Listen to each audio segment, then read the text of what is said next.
του Σαλπικίδη. Απέναντι από τον Κίεσε και το γκολ το παρθενικό του Δημήτρη Σαλπικίδη με τον Παναθηναϊκό. Έλεγες πριν για την ταχύτητα. Σε δύο φάσεις ανέβασε λίγο την ταχύτητα Παναθηναϊκός. Ο Σαλπικίδης.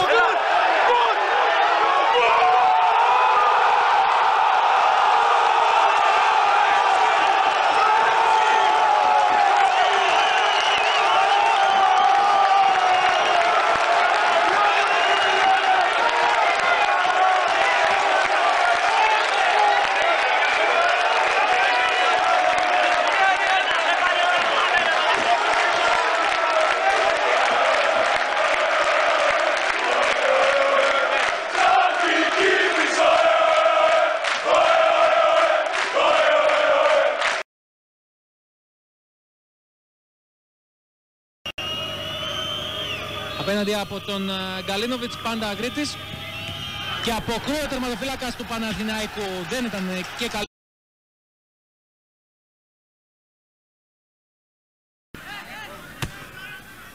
Παλιά ωραία για τον Σαλπικίδη και πάλι. Είναι πολύ πιο γρήγορος βέβαια από τον Σίμανεκ. Τώρα το αυτό γκολ.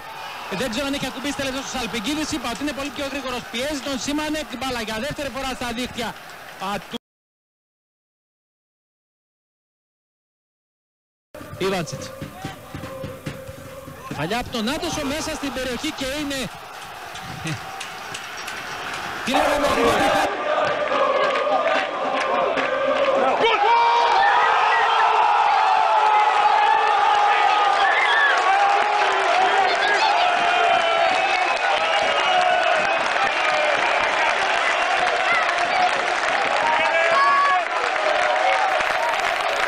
για τον Παναθηναϊκό με τον Ιβάντσιτς, η κεφαλιά στο δοκάρι έξω από τον Τζιόλι, νέο δοκάρι, έρχεται το γκολ από τον Παπαδόπουλο, είναι το πρώτο δοκάρι από τον Σαλπικίδη.